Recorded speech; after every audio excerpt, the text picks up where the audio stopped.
세월 앞에 장사가 없습니다. 아무리 건강하고 힘이 넘치는 사람이라 할지라도 세월이 흐르면 힘도 빠지고 지금 건강하다 할지라도 저와 여러분에게 언젠간 또 질병이 찾아올 수 있습니다. 그래서 인간은 누구나 생로병사의 과정을 다 겪게 되는 것이고 하나님은 우리를 향해서 너는 흑인이 흙으로 돌아갈지니라고 말씀하셨습니다. 나는 절대로 죽지 않습니다. 나는 절대로 썩지 않습니다라고 이야기할 사람은 아무도 없습니다. 그러나 하나님의 생기 네샤마 하임이 흙으로 전해질 때에 네페시 하야 리빙 비잉 살아있는 존재가 되었습니다. 우리는 이 땅에 살면서 육신을 입고 있지만 후일에 이 육신이 후퇴하고 땅으로 돌아갈 때에 저와 여러분들의 네샤마 하임은 하나님께로 돌아감을 믿습니다. 우리는 의사가 비록 아니다 할지라도 상대방의 안색, 얼굴빛을 통해서 그 사람의 기분도, 그 사람의 마음도, 그 사람이 때로는 건강한지 병이 들었는지를 어느 정도 가늠할 수가 있습니다. 너무 안색이 안 좋으면 병원을 찾아가서 검사를 하는 거죠. 진단 결과 의사 선생님이 선생님 큰일 났습니다. 당장 수술해야 됩니다. 시급합니다. 지금 수술을 하지 않으면 몇 달을 견디지 못합니다. 이런 얘기를 들으면 어떻게 하겠습니까? 진짜 큰일이죠. 선생님, 그러면 빨리 수술 날짜를 잡아주세요. 제가 수술 받겠습니다. 육신은 그렇게 수술을 받기를 원하고 육신은 몸에 좋은 약도 먹고 비타민제도 먹고 좋은 음식도 찾아 먹고 그렇게 온갖 육신을 위해서는 먹을 것, 입을 것, 쓸 것을 채우면서도 마치 신앙생활은 하나의 액세서리처럼 그렇게 하시는 분은 혹시 없습니까? 여러분의 영혼이 먼저 잘 돼야 됩니다. 요한 사도는 가요에게 이렇게 편지를 했습니다. 요한 3서 1장 2절에 사랑하는 자여 내 영혼이 잘된 같이 범사가 잘되고 강건하기를 원한다. 우리는 범사가 잘되고 강건하면 하나님을 찾는다고 말합니다. 틀렸습니다. 순서가 틀렸습니다. 우리의 영혼이 먼저 잘 돼야 됩니다.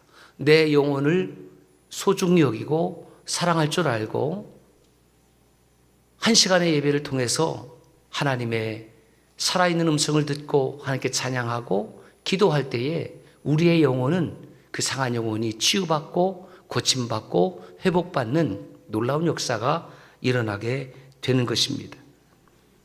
여러분들의 영혼은 건강하십니까? 여러분, 당뇨병이라는 병이 무섭다고 해요. 당뇨병에 걸리면 혈액순환이 잘 안 되고 감각도 둔해지고 세균에 대한 저항력도 떨어지고 심지어는 손과 발이 이제 괴사가 되는 거죠. 썩는 거죠. 그래서 그 당뇨병 환자들은 발을 콕 찔러보는 겁니다. 꼭 찌르면 어떻게 되겠습니까? 아프잖아요. 고통이 느껴지잖아요.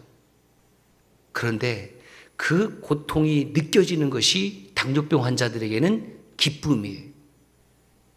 여러분 놀랍지 않습니까? 우리는 어떤 삶의 고통이 느껴지면 싫잖아요. 피하고 싶잖아요. 왜 나에게 이런 고통이 찾아올까?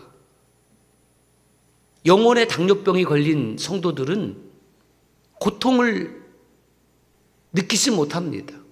이 영혼의 무감각증이지요.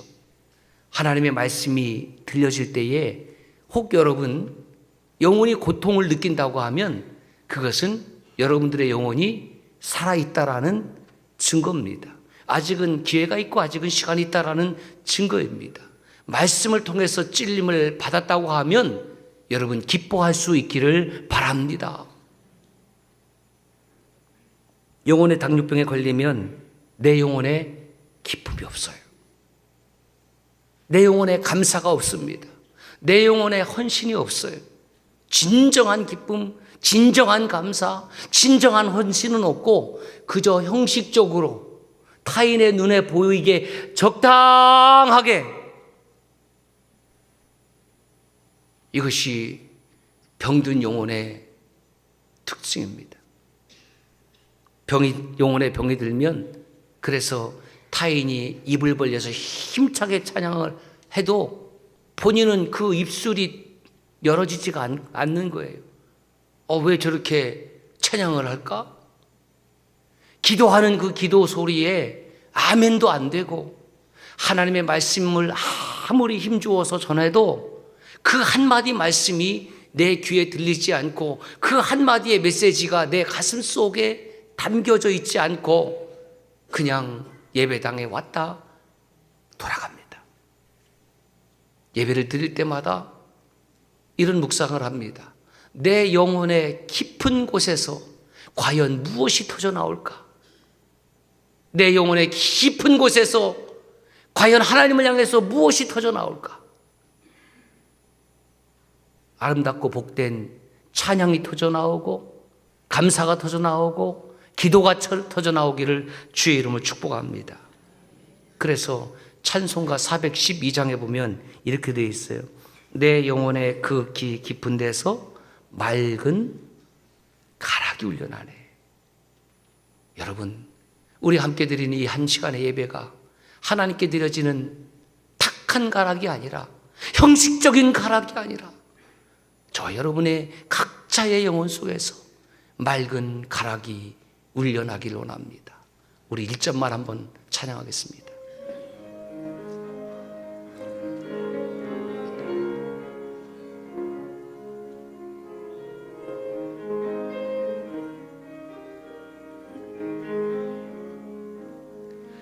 내 영혼의 그 깊은 데서 맑은 가락이 울려나네. 하늘 곡조가 언제나 흘러나와 내 영혼을 고이 싸네.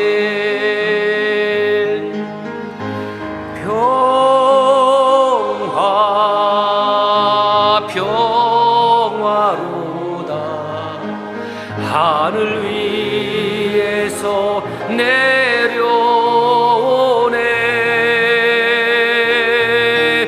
그 사랑의 물결이 영원토록 내 영혼을 덮으소서.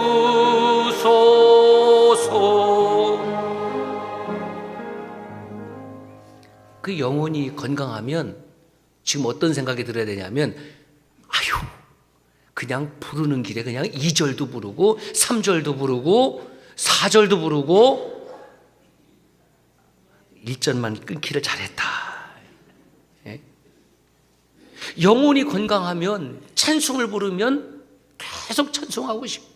영혼이 건강하면 하나님께 기도하는 것이 즐겁고 행복한데, 오늘날 건강을 잃어버리니까 막 기도도 막 기도하라 막 억지로, 찬송도 막 찬양하라 억지로 찬양할 뿐은 거기 앉을 필요가 없어. 그렇다는 게 아니에요. 억지로 뭐 하려고 교회 나옵니까? 예?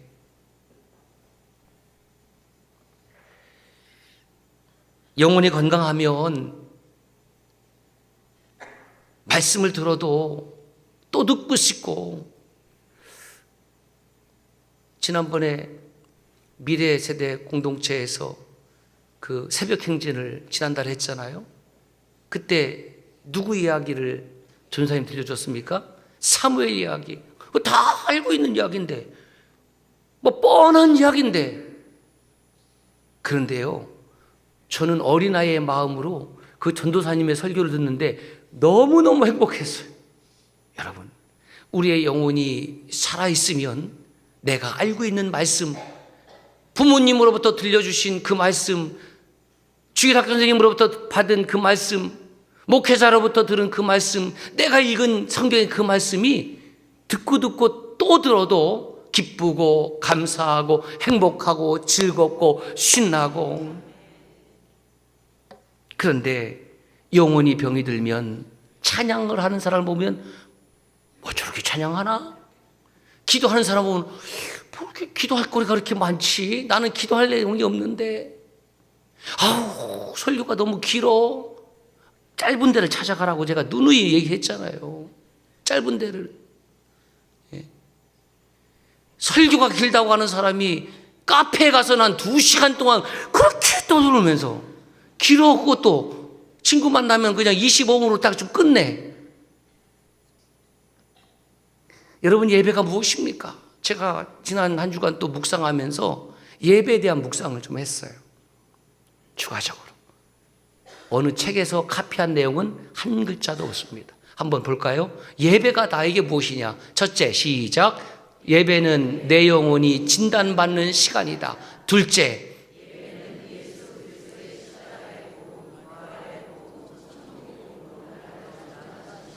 셋째,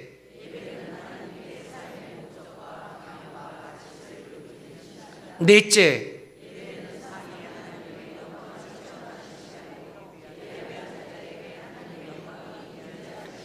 다섯째,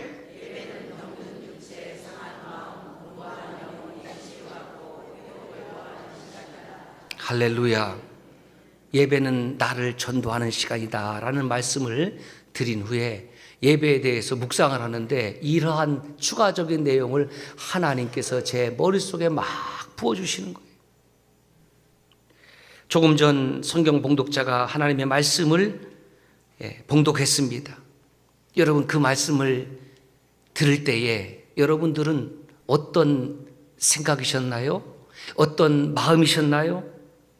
그냥 장애인 한 사람이 눈 떴대야. 그 정도면 병든 거예요. 남의 이야기로 듣는 것은 어느 정도 영적인 병이 지금 진행되고 있는 겁니다. 여러분, 말씀을 통해서 여러분들이 오늘 또 그 영적 질병에서 치유받고 돌이키고 유턴하고 회복되시기를 주 이름으로 축원합니다. 야, 이게 내 얘기라면, 이것이 내 동생의 이야기라면, 이것이 내 가족의 이야기라고 하면 이 성경 봉독하는 권사님이 그 말씀을 읽을 때에 너무너무 큰 기쁨이 충만해져야 돼. 밖에서 우리 미래세 아이들이 이제 많은 놀이기구를 지금 들여와서 즐겁게 타고 있잖아요. 그게 나하고 무슨 일이야? 병든 노인이에요. 병든 노인, 병든 어린. 그런데 연세가 아무리 많아도 그 아이들을 보면서 야, 나는 저렇게 총총팡팡 뛰놀 수 없지만은 우리 아이들이 저렇게 뛰놀 수 있으니까 I am so happy.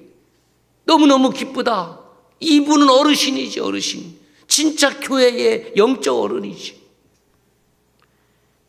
그래서 제가 메시지를 이렇게 한번 정리해 봤습니다. 성경이 무엇이냐, 말씀이 무엇이냐. 시작. 성경은 나를 향한 메시지요, 설교는 하나님께서 나에게 말을 거는 시간이다. 설교는 하나님께서 나에게 말을 거는 시간이기 때문에, 목회자를 통하여 말을 거는 시간이기 때문에 그 말을 걸 때에 아멘으로 응답해야 돼. 누군가 예배 끝나고 말을 거는데 대답하지 않고 가보세요. 얼마나 인격으로 무시당한 느낌이 들고 서운하겠습니까? 하나님께서 나에게 말을 거는 이 시간에 하나님 나에게 말씀하여 주시니 제가 응답하겠습니다. 할렐루야. 예배가 끝난 다음에 그러니까 내가 잘 들으라고 했잖아. 잘 들으라고. 찌르지 마세요. 찌르는 당신이나 잘 들으세요. 오늘 당신 들으라고 한 소리야. 아니에요. 오늘 나 들으라고 한 소리예요. 또 그런 분들도 있긴 있어요. 가끔 가다가 목사님 이번 주에 저 들으라고 설교하셨죠? 이때 어떻게 내가 대답을 할지 참 모르겠어요. 그 이유는 이것입니다. 본인이 다 귀하지만 본인이 우리 교회 모든 교인들보다도 더 위대하다고 생각하는 것 같아. 그러니까 본인만을 위해서 말씀을 준비했다라는 착각을 갖는 거예요. 엄청 교만한 소리예요. 그리고 더 중요한 것은 맞아요. 우리는 누구나 다 하나님께서 나에게 주시는 말씀으로 들을 때에 사람의 말로 받지 아니하고 하나님의 말씀으로 받음이니 진실로 그러하도다. 이 말씀이 너희 믿음 속에 역사하느니라. 나에게 주시는 그 말씀으로 믿음으로 받아들일 때에 그 말씀이 내 삶 속에 살아있는 말씀으로 놀라운 역사를 이루는 것입니다. 오늘 말씀은 주님께서 시각장애인을 고치신 이야기입니다. 그런데 이 사건은 복음 사건에서 매우 중요한 의미를 갖는데, 중요한 의미는 무엇이냐면 예수님께서 천국 복음을 전하는 의미와 목적을 아주 선명하게 드러내고 있기 때문에 그렇습니다. 보세요. 구약 성경에는 소경이 시각장애인이 눈을 뜬 이야기가 없습니다. 선지자들을 통해서 말씀을 선포하긴 했지만 그 선지자를 통해서 육신의 눈이 고침받은 내용은 없어요.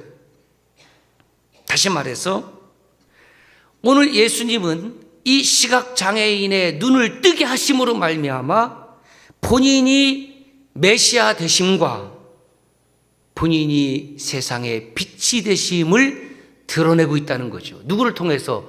이 시각장애인을 통해서. 시각장애인을 통해서 주님이 메시아요 그리스도이심을 드러내시고, 시각장애인을 통해서 본인이 세상의 빛임을 드러내셨다. 그런데 이분은 날 때부터 보지 못합니다. 보지 못하니 별다른 직업이 있을 수가 없습니다. 그래서 구걸하는 거린, 쉽게 말씀드리면 거지로 살아갑니다. 누가 알아주겠습니까? 한 푼 주세요, 한 푼 주세요. 그래서 하루하루 먹고 사는 정말 누가 보아도 불쌍한 사람입니다.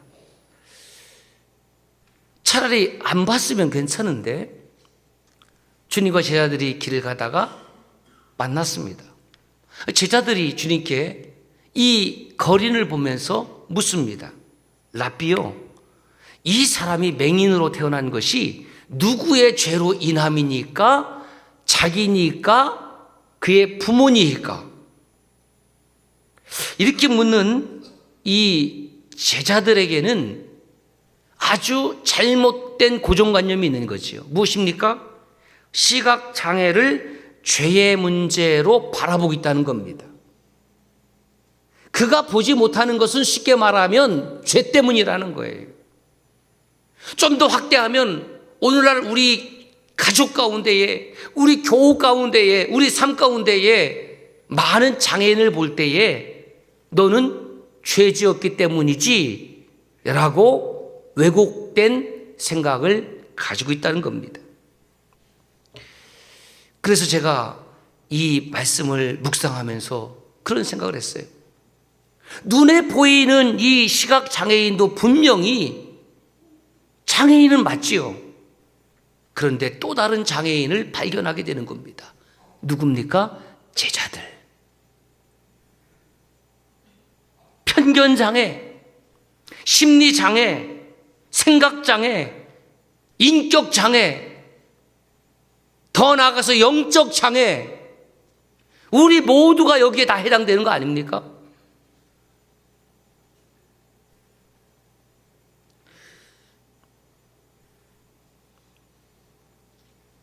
이 말씀을 보면서 저는 너무 가슴이 아프더라고요. 나는 장애가 아니고 너는 장애다. 그런데 그 장애의 원인이 뭐냐? 자기 자신일까? 부모일까? 자기 자신이면 소경이에요. 그 이분은 태어날 때부터 못 봤어요. 한 번도 본 적이 없어요. 그러면 도대체 어머니의 태중에서 무슨 죄를 지었다는 말인가?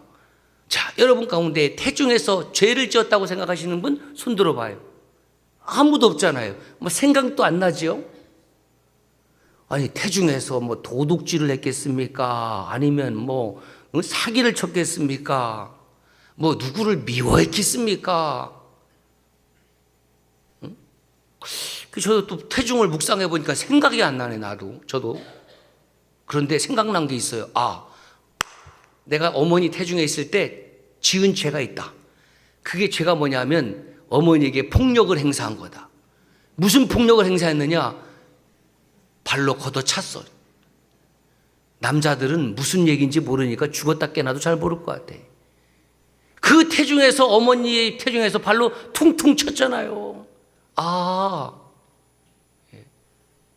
그래서 그 태동을 느끼고 발로 퉁퉁 차고, 기억해 보니까 30년 전에 큰아이 잉태했을 때에 그 아내가 그런 얘기를 하는, 발로 찬다고. 그게 생각이 나는 거예요. 여러분, 그게 죄입니까?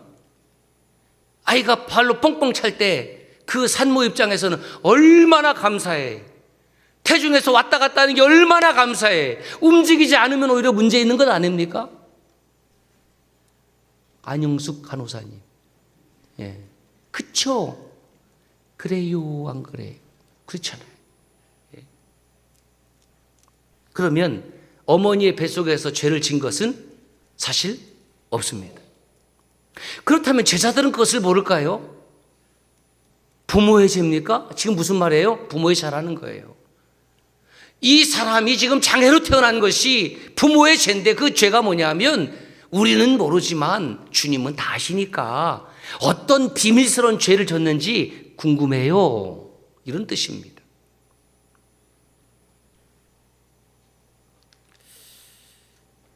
그러니까 제자들은 모든 삶을 인과론적으로 바라보고 있는 거죠. 뭐 인과론, 또 인과율, 또 인과성 다 비슷한 말입니다. 어떤 결과는 원인이 있기 때문에 일어난다. 그러니까 원인과 결과로 보는 거예요. 모든 삶을 원인과 결과로. 예를 들면 맛있는 사과나무 열매가, 사과가 열렸다. 그러면 사과나무에 달려있기 때문이지. 그럼 사과나무에 달리면 다 저렇게 맛있게 열려지나? 아니다. 저것은 농부가 땀 흘려서 잘 가꾸었기 때문이다. 아하, 사과가 맛있는 것은 농부가 열심히 잘 키웠기 때문이다. 뭐 이런 거를 이제 원인과 결과로 이야기를 하는 거죠. 문화가 좀 다르니까 잘 이해해야 되는데, 우리나라 문화에서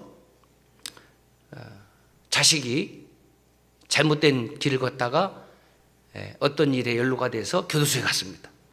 엄마가 찾아가서 면회를 하는데, 아이고, 이 녀석아 어쩌다 네가 여기 있느냐? 이제 가슴 아파서 이제 가슴을 치면서, 다 누구 잘못이다? 내 잘못이다. 다 내 잘못이다. 우리네 어머니들은 그렇게 생각해. 다 내 잘못이지. 근데 이제 미국 같은 데 가갖고 거기 입회하고 있는데, 다 내가 잘못했는데, 응? 네가 여기 와 있구나 그러면 길고 가다가, 아니 진짜 범인이 이 사람이구나. 이게 문화가 달라요. 그러면 우리는 어머니가 가슴을 치면서 얘기를 하면은 눈물을 뚝뚝 흘리면서, 어머니 잘못했습니다. 제가 어머니의 마음을 너무 아프게 드렸습니다. 제가 이곳에서 죗값을 달게 받고 나가면 새 사람이 돼서 어머니 마음 아프지 않게 할게요. 효도할게요. 뭐 이래야 되는 거 아니에요? 그러니까 이 자식이 어떻게 결과적으로 이 교도소에 와 있는지, 그거 왜 그럴까라고 생각하다가 그 원인을 엄마는 누구한테 돌리냐면 나한테 돌리는 거예요. 나한테. 이게 이제 인과론적인 생각이 이제 우리 삶에 보편적으로 많이 이제 퍼져 있죠. 저와 여러분이 살고 있는 이 우주, 지구, 좀 나가면 태양계, 이 어마어마한 우주는 어떻게 생겼을까? 여러분 어떻게 생겼습니까? 이 결과는 무슨 원인이 있을 텐데, 우리 원인이 무엇입니까? 우리는 창세기 1장 1절에 태초에 하나님이 천지를 창조하시니라. 믿습니까? 우리는 그렇게 원인을 그렇게 생각해요. 아니, 옆 사람에게 물어볼까요? 혹시 천지창조하셨나요? 하나님이 했습니다. 하나님이. 그 비그리스도인은 무슨 쉰소리 하고 있냐? 무슨 하나님이 천지창조했나? The Big Bang Theory. 예, 빅뱅. 이게 빅뱅 하면은 뭔가 상당히 좀 럭셔리하고 고급지고 그런 말 같죠. 이게 한글로 번역하면은 큰 꽝 이런 거예요. 큰 꽝. 틀렸어요? 또 빅뱅 티어리. 이거 가설이거든요. 이 가설이 사실은 정설로 지금 마치 진리인 것처럼 이야기를 하지만 가설은 가설이에요. 큰 폭발. 그나마 좀 괜찮은 느낌이 들지만 큰 꽝, 큰 뻥. 어떤 우주의 에너지가 한 점에서 갑자기 빵 터져갖고 이 온 우주가 질서 있고 조화롭게 지금도 운행하고 있다. 이것이 이제 빅뱅 티오리의 핵심인데, 조금 더 나가면 이 빅뱅 티오리를 이렇게 검색해 보니까 약 137억 9,900만 년 전, 플러스 마이너스 오차 210만 년 전. 이게 도대체 뭔 소리래요, 이게? 우리는 만 년이 아니라 1000년도 못 살고 100세도 어려운데 137억 9,900만 년.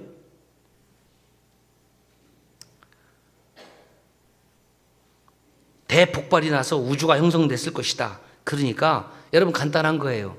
137억 9,900만 년을 믿고 살든지 창세기 1장 1조를 믿고 고백하고 살든지 저는 후자입니다.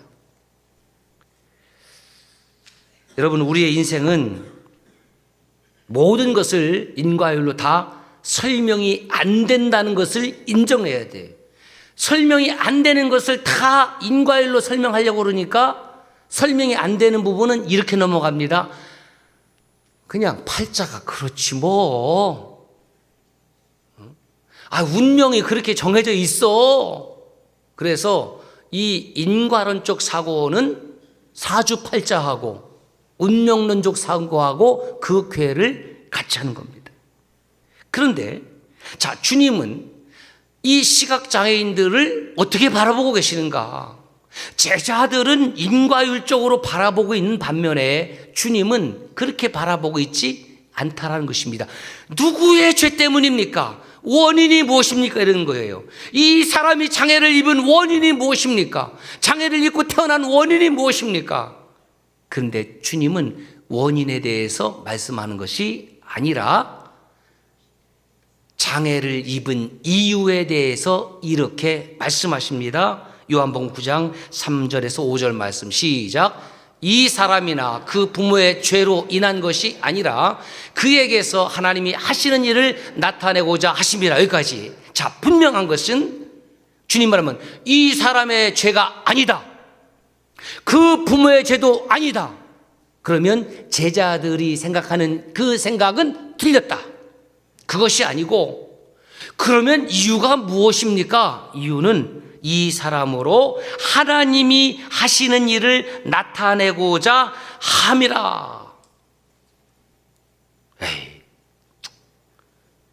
그럴 리가요. 이 사람 거지인데, 돈도 못 버는데, 이 사람 보이지도 않는데 뭘 이 사람을 통해서 하나님의 일을 나타냅니까? 여러분, 주님이 하시는 일이 무엇입니까? 그 메시지 뒤로 보면은 세상에 빛을 주시는 겁니다.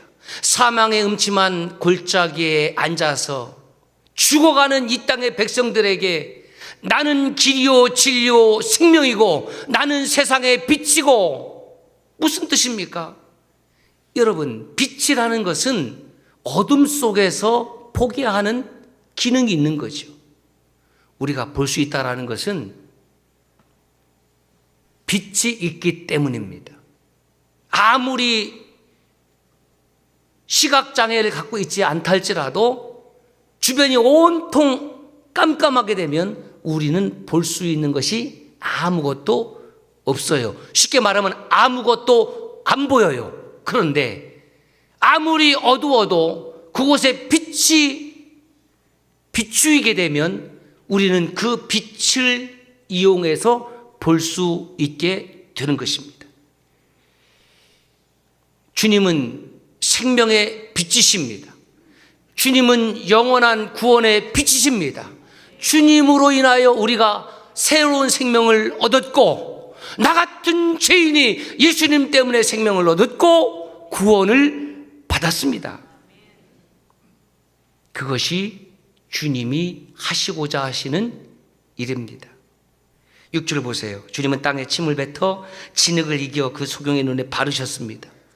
뭘 이렇게 복잡하게 하시나? 말씀 한마디만 해도 그 소경이 눈을 뜰 텐데 그렇잖아요. 주님 말씀만 하시면 돼요. 그럼에도 불구하고 뭔가 복잡한 과정을 거쳐서 주님의 침이라도 좀 그렇지. 침을 탁 뱉어갖고 이 흙을 이겨갖고 이렇게 바르고, 표정이 여러분들이 뭐 괜찮은 모양인데 예배 끝나고 줄을 서시면 제가 침을 뱉어갖고 그냥 다 도망가지. 왜 이러세요?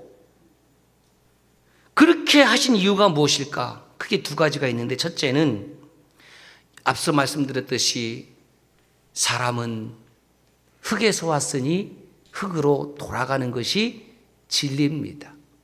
이 흙덩이가 하나님의 네샤마 하임이 들어오니까 네페시 하야 리빙 빙 살아있는 존재가 된 것이죠. 너는 흙이다.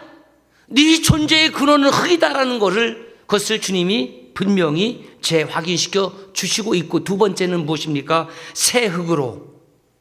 주님은 창조주시니까 내가 이 땅에 온 창조주다. 내가 메시아요 그리스도이시다. 그래서 그 시각장애인의 눈을 흙으로 새롭게 빚어주시고 계시는 겁니다. 여러분, 얼마나 놀랍습니까? 아무것도 아닌 사람, 누구도 거들떠보지 않는 사람, 아니요, 거들떠보긴 하는데 어떻게 보냐면 너는 죄인이지라고 보는 그 사람들을 향해서 아니다. 그리고 그의 눈을 새롭게 뜨게 하심으로 예수 그리스도가 이 땅에 오신 메시아요 창조주 하나님이라는 사실을 그 시각장애인을 통해서 드러내셨습니다. 할렐루야. 나는 시각장애인도 아니고 나는 지체장애인도 아니고, 그런데 나를 통해서는 하나님의 영광을 드러내지 못하고 하나님의 구원 역사도 드러내지 못하고 예수가 메시아라는 사실을 드러내지 못한다고 하면 그 사람이야말로 진짜 영적 장애인 아니겠습니까?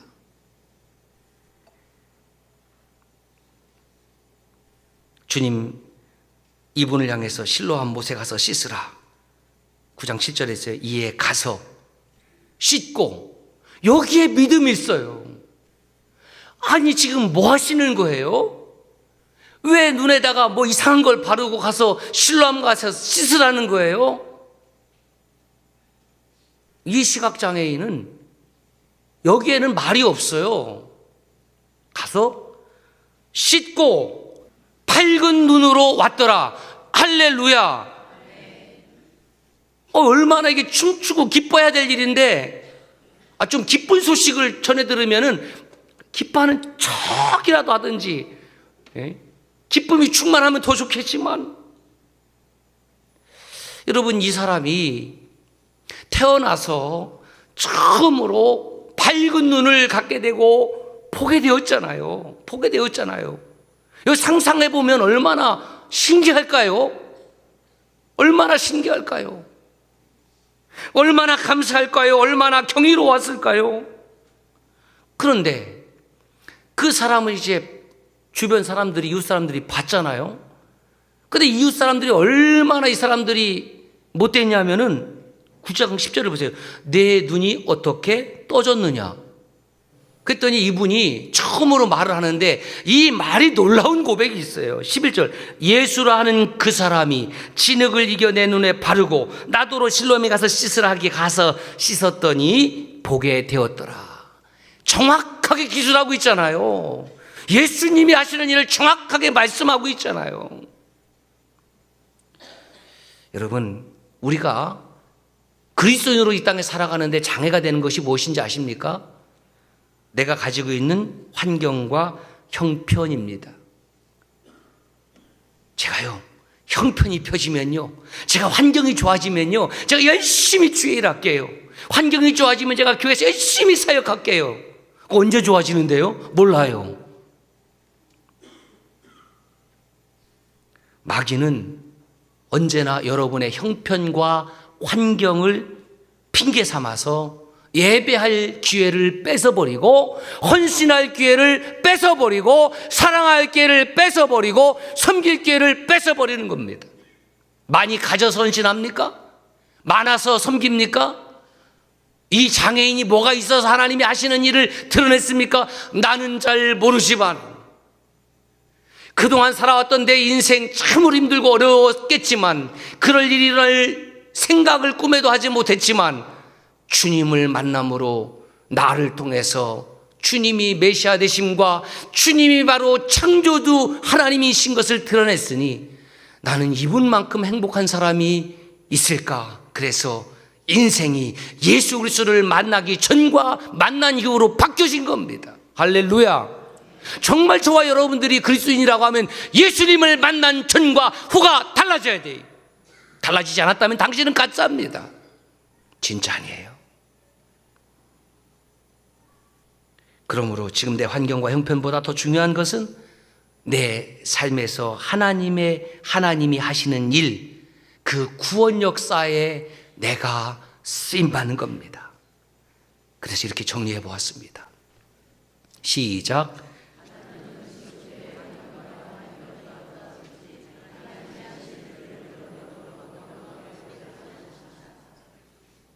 기도합시다.